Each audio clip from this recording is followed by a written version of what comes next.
Sir இன்னைக்கு வந்துக்கிற உத்தேசம் tahsildar office இன்னைக்கு வந்துக்கிற விஷயம் சார். அவனை அரெஸ்ட் பண்ண போனாக்கா எந்த இடத்துல இருந்தான் அவன் எம்எல்ஏ வீட்டில் ஒழிஞ்சுன்னுக்குறான். எம்எல்ஏ வீட்டில் ஒழிஞ்சுன்னு அவனை போய் டிபார்ட்மெண்ட் போய்ட்டு அரெஸ்ட் பண்ணி கொண்டாந்து இன்னும் பெயில் கிடைக்காது உள்ளுக்குறான். எம்எல்ஏ வீட்டில் பாதுகாப்பாக வச்சுக்கிற அந்த அம்மா மேலே கேஸ் புக் பண்ணியிருக்கணும் இல்லையா?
சார் இன்னைக்கு வந்துக்கிற உத்தேசம் தாசில்தார் ஆஃபீஸ் இன்னைக்கு வந்துக்கிற விஷயம் இந்த பில்டிங் ரெஜிஸ்டர் பண்ணிக்கலாம்னு வந்துக்கிறோம். இவ்வளோ பேர் பில்டிங் சும்மா இருக்குதா, அதனால ரெஜிஸ்டர் பண்ணிக்கலாம். போகஸ் காத்தா கட்ட இது நான் எல்லாம் ரெடி பண்ணுறதுக்கு ஆள் இருக்கிறான் நம்ம ஊரில், அதுக்கு வந்துக்கிறோம். உனக்கு எதனா சந்தேகமா?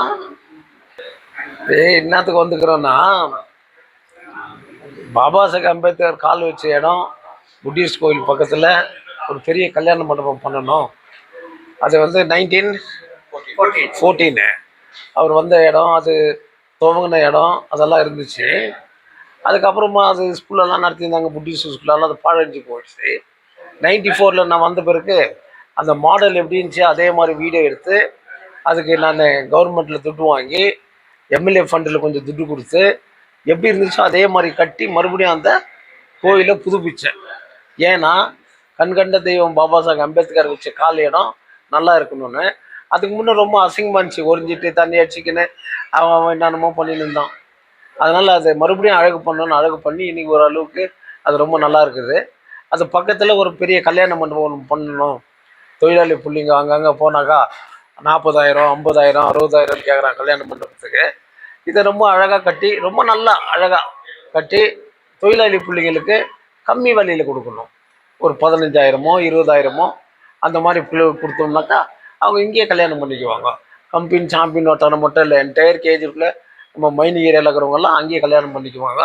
அதனால நான் இருந்தாலே சரி இல்லை கட்டியும் சரி அரசியலில் நான் அதை கட்டி கொடுக்கணுன்ட்டு நாங்கள் எல்லாரும் ஒன்றா சேர்ந்து இந்த இவர் பிரசிடெண்ட்டு அபிமன்னன், அவர் ஜென்ரல் செக்ரட்டரி, அவர் வைஸ் பிரசிடெண்ட்டு, நீ என்ன பார்க்குற குமார் ஜாயின்ட் செக்ரட்டரி, இவர் வைஸ் பிரசிடெண்ட்டு, நீங்கள் போர்ட் ஆஃப் டைரக்டர்ஸ். நம்ம போட்டோ எல்லாம் ப்ரொசீஜர் பிரகாரம் எடுத்துருக்குறோம். ப்ரொசீஜர் பிரகாரம் ரெஜிஸ்ட்ரேஷன் எல்லாம் பண்ணணும் அப்படின்னு சொல்லி எல்லாத்தையும் ஒழுங்காக ரெஜிஸ்ட்ரேஷன் பண்ணிவிட்டு எல்லோரும் ஆளுக்கு 10,000 ரூபாய் போட்டு பேங்க்கில் அக்கௌண்ட் ஓப்பன் பண்ணுவாங்க. ப்ளஸ்ஸு என்னால் முடிஞ்சது நான் கொடுக்குவேன். டாக்டர் பூர்ணேஷ் சார் கூட சொன்னார், நம்ம கம்யூனிட்டிக்கு நிறையா ஃபண்டுங்க இருக்குங்க சார், நீங்கள் பண்ணுங்க நான் கூட கொடுக்குறேன் அப்படின்னு சொல்லி அவர் என்கரேஜ் பண்ணார். நம்ம ஊரில் புத்திஸ்ட்டுக்கு முக்கியத்துவம் கொடுத்து புத்திஸ்ட் கோயில் உருவாக்கலாம் அப்படின்னு. அதுக்காக ரிஜிஸ்ட்ரேஷன் வந்திருக்கிறோம். வேறு ஏதாவது கேட்கணுமா? அதுக்கு மேலே கேஜிஎஃப்பில் மார்க்கெட்டில் கடை விட்டுக்கிறாங்க. அந்த கடை அலர்ட் ஆகிக்கிறது ஒரு மிலிட்ரி மேனுக்கு. அதில் அந்த மிலிட்ரி மேனுக்கு அலர்ட் ஆகிற கடையை உடைச்சி ட்ரெஸ்பாஸ் பண்ணி மோத்தி கேட்டுன்னு தானே இருந்தேன்.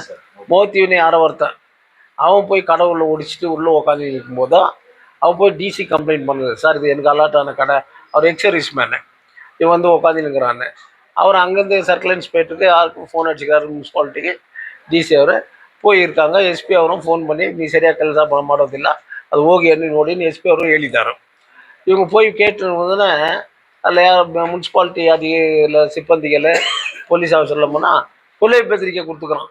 வெட்டுவேன் குத்துவேன் உள்ளே வந்தீங்கன்னா அப்படி அடிக்குவேன் இதெல்லாம் பண்ணிக்கிறான். யார் போலீஸ் ஆஃபீஸர் முன்னாடியே ப்ளஸ்ஸு முனிசிபாலிட்டி அதிகாரிக்கு முன்னாடியெல்லாம் அவங்க போயிட்டு கண்ணப்பண்ணா யாரும் அவன் பேர் போயிட்டு கம்ப்ளைண்ட் கொடுத்துக்குறாங்க. கம்ப்ளைண்ட் கொடுத்த மாதிரிலாம் எஸ்பி வந்து இம்மிடியேட்டாக அவனை அரெஸ்ட் பண்ணி கொண்டாந்து உள்ளே விட்றா அப்படின்னு. ஏன் பண்ணல? யார் ஒருத்தர் அயோக்கியனுக்கு துணை கொடுக்குறாங்களோ ಏಳಿಗೆಲ್ಲ ಅಂದಾಗ ಅವೆಲ್ಲ ನಿಮ್ಮ ಮನೆಯಲ್ಲಿ ಇದ್ರು ಅವರು ಅರೆಸ್ಟ್ ಮಾಡ್ರಿ ಇವನು ಸೇರಿಸಿ ನೀವು ಅವ್ರ ಜೊತೆಗೆ ಶಾಮಿಲ್ ಆಗಿದ್ದೀರಿ பண்ணியிருப்பாங்க இல்லையா? எம்எல்ஏ மேலும் பண்ணியிருக்கணும் இல்லையா? பண்ணல. ஏன்னா அவங்க எம்எல்ஏ, அவங்க அப்பா மந்திரி. இப்போ நம்மள மாதிரி ஆள் வந்தாக்கா யாருன்னா அப்படி ஒலிக்க வச்சுருந்தோம் இல்லை உள்ளே வந்து காஃபி சாப்பிட்ற மாதிரி உட்காந்துருந்தானா கூட நம்மளே சேர்த்து கேஸ் புக் பண்ணியிருப்பாங்க இல்லையா? இது எந்த வகையில் நியாயம் நீங்கள் யோசிச்சு பாருங்க. இப்படியாப்பட்ட எம்எல்ஏ நம்ம ஊரில் இருக்கிறாங்க, பவர் அதிகாரம் எல்லாம் கொடுக்கிட்டோம். பட் எஸ்பி அவனை அதிகாரிகளுக்கு லெட்டர் கொடுத்துக்கிறாரு, நீங்கள் சரியாக வேலை செய்யலை, இம்மிடியேட்டாக அரெஸ்ட் பண்ண பிறகு அரெஸ்ட் பண்ணிக்கிறது. எஸ்பி அவர் ಹೇಳಿದ ಮೇಲೆ அரெஸ்ட் மாதிரி யார் இதுன்னு. ஆனால் அரெஸ்ட் பண்ண போகும்போது எங்கே இருந்தார் அவர்? எம்எல்ஏ வீட்டில் இருந்தார். வேலை செய்திருந்தாரா? எம்எல்ஏ வீட்டில் வாட்ச்மேனாக இருந்தாரா? இந்த மாதிரியெல்லாம் இருக்குது. எம்எல்ஏ மேலேயே கேஸ் புக் பண்ணிக்கணும், ஏன் பண்ணலன்றது தான் என்னோடய கேள்வி.